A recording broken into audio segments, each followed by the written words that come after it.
ॐ भूर्भुवः स्वः तत्सवितुर्वरेण्यं भर्गो देवस्य धीमहि धियो यो नः प्रचोदयात्। जय श्री कृष्ण मेरे सनातनी बंधुओं। महाभारत के पिछले अंक में हम लोगों ने अध्ययन किया कि जरासंध के द्वारा जो है भीमसेन से मल्ल युद्ध करने की बात को स्वीकार कर लिया जाता है। और महाभारत के इस अंक में जो है हम लोग भीमसेन के द्वारा जरासंध के वध के बारे में अध्ययन करेंगे।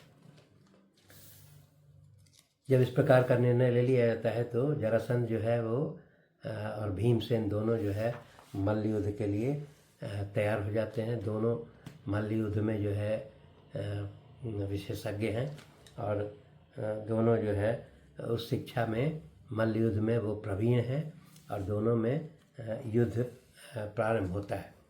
यहाँ पर दिया गया है कि उस मल्ल युद्ध को देखने के लिए हजारों जो है वो नगर के वासी ब्राह्मण क्षत्रिय वैश्य शूद्र सब एकत्रित होकर के उस युद्ध को देखने के लिए दर्शक के रूप में आते हैं। यहाँ पर दिया गया है कि दोनों चूँकि मल्ल युद्ध में प्रवीण थे इसलिए विभिन्न प्रकार के जो उसमें मल्ल युद्ध के जो दांव पेच थे उसका प्रयोग करते हुए दोनों में युद्ध होता है। अब वो कुछ यहाँ पर जो मल्ल युद्ध के दांव पेच है उसके बारे में हम लोग इसको देखेंगे। एक था बाहुपाश, फिर चरणपाश, चित्रहस्त, कक्षाबंध, पूर्णकुंभ और उसके बाद उरोहस्त और उसके पश्चात पृष्ठभंग, तृणपीड़। इस तरह का विभिन्न प्रकार के दावों का प्रयोग करते हुए दोनों में भीषण मल्ल युद्ध जो है वो प्रारंभ होता है।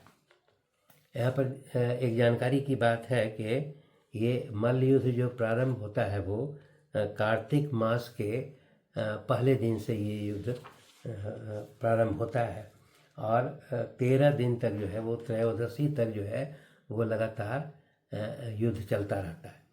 14वें दिन जो है वो जरासंध जो है वो उसको थकावट होने लगती है और जब जरासंध को थकावट होने लगती है तब जो है भीमसेन जो है उसके वध का विचार करते हैं। श्री कृष्ण भी कहते हैं कि भीमसेन को बताते हैं कि तुम्हें वायु देवता की शक्ति प्राप्त है, इसलिए अभी उपयुक्त समय है, तुम इसको जरासंध का वध कर दो। और फिर वहाँ पर दिखाता है कि भगवान श्री कृष्ण जो है वो एक नरकट का वो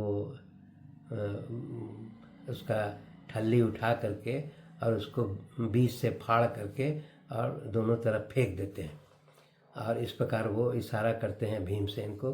भीमसेन जो है भगवान श्री कृष्ण के इशारा को समझ लेते हैं और फिर वो जरासंध को उठा करके और उसको भूमि पर पटक देते हैं और पटकने के पश्चात उसके एक पैर को अपने पैर से दाब करके दूसरे पैर को हाथ से पकड़ करके जरासंध को जो है बीच से उसको चीर करके 2 टुकड़ों में विभक्त कर देते हैं और उसको दोनों तरफ उस आधे भाग को फेंक देते हैं। परंतु जो है आश्चर्यजनक रूप से तुरंत ही जो है वो दोनों भाग जुड़ जाता है और जरासंध फिर पुनः जीवित हो जाता है। तब इसके पश्चात जब लगातार फिर युद्ध होने लगता है तब श्री कृष्ण जो है दोबारा जो है वो एक नरकट का पौधा लेते हैं और उसको बीच से फाड़ करके दोनों को विपरीत दिशा में फेंकते हैं और भीमसेन को इसका इशारा करते हैं। भीमसेन जो है श्री कृष्ण के इस इशारे को समझ जाते हैं और फिर उसी प्रकार जो है वो जरासंध को बीच से फाड़ करके और दोनों अंगों को विपरीत दिशा में फेंक देते हैं। तब इसका परिणाम यह होता है कि वो दोनों अंग जो है जुड़ नहीं पाता है और फिर उसकी जरासंध की मृत्यु हो जाती है। जब वो जरासंध की मृत्यु हो जाती है तब फिर वो यहाँ दिया गया है कि भगवान श्री कृष्ण जो है उस अर्जुन और भीमसेन के साथ उस मल्ल युद्ध के उस वहाँ क्षेत्र से बाहर निकलते हैं और निकल करके जरासंध का एक बहुत महत्वपूर्ण रथ था। वो रथ जो है वो महत्वपूर्ण इसलिए था कि वह रथ जो है वो इंद्र का ही, वो वास्तविक में इंद्र का रथ था और इंद्र जो है वो उसी पर रथ पर बैठकर उन्होंने 99 दानवों का वध किया था। तो इंद्र के द्वारा जो है फिर इस रथ को राजा वसु को दिया गया था और फिर राजा वसु ने जो है वो बृहद्रथ को यह रथ दिया था और बृहद्रथ से फिर यह रथ जो है वो जरासंध को प्राप्त हुआ था। तो उसी रथ को जो है कृष्ण स्वयं उसको सारथी के रूप में चलाने लगते हैं। वो रथ काफ़ी जो है वो दिव्य था। उसी रथ पर फिर अर्जुन और भीमसेन को बैठा करके वहाँ से प्रस्थान करते हैं। यह रथ जो है इसका भी नाम था रथ का सौंदर्यवान। इस रथ का नाम था सौंदर्यवान। इसमें खासियत ये थी कि इस पर 2 महारथी एक साथ बैठ करके युद्ध कर सकते थे। तो इसमें दोनों योद्धा जो है बैठ करके और कृष्ण सारथी के रूप में वो महल से आगे बाहर निकलते हैं और उसके पश्चात जो है वो उस गुफा में, पर्वत के गुफा में जाते हैं जहाँ वो माने जो क्षत्रिय राजा जो कैद किए हुए थे उन सभी क्षत्रिय राजों को उस कारावास से मुक्त करते हैं। वो सभी जो है क्षत्रिय राजा जो है बहुत प्रसन्न होते हैं कि आपने हम लोगों को इस से मुक्ति दिलाया है। इसीलिए वो भगवान श्री कृष्ण से कहते हैं कि हम लोग आपके बहुत आभारी हैं और आप का जो भी आदेश होगा वो हम लोग करने के लिए तैयार होते हैं। तब उसमें भगवान श्री कृष्ण सभी क्षत्रिय राजाओं से कहते हैं कि पांडव पुत्र युधिष्ठिर जो है वो राजसूय यज्ञ करना चाहते हैं। इसीलिए आप सभी लोग जो है राजा युधिष्ठिर को राजसूय यज्ञ करने में उनका सहयोग करें।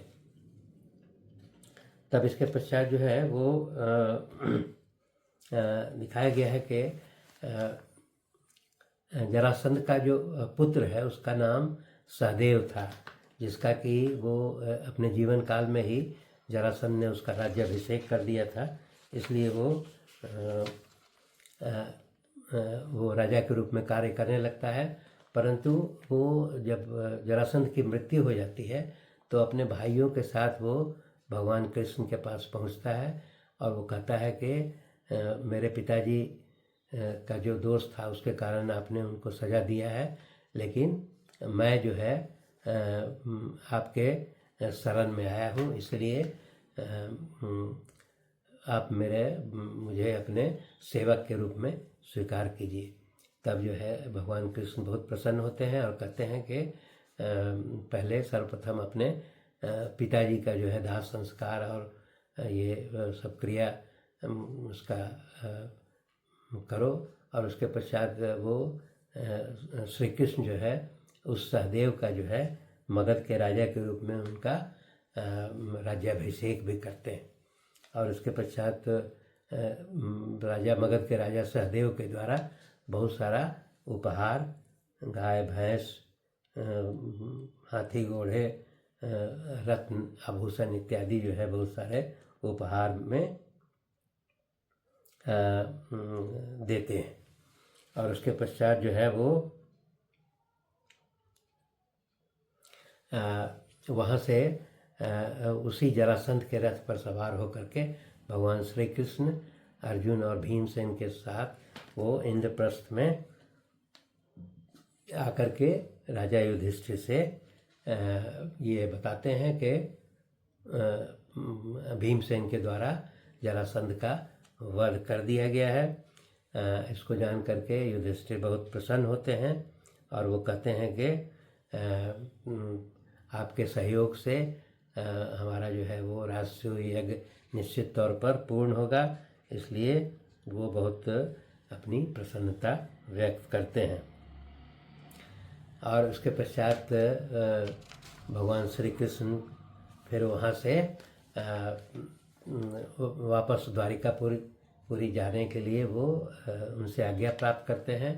तब यहाँ पर दिया जाता है कि वो जो रथ था जो जरासंध का, उस रथ को जो है युधिष्ठिर के द्वारा भगवान श्री कृष्ण को ही वो उपहार स्वरूप दे दिया जाता है।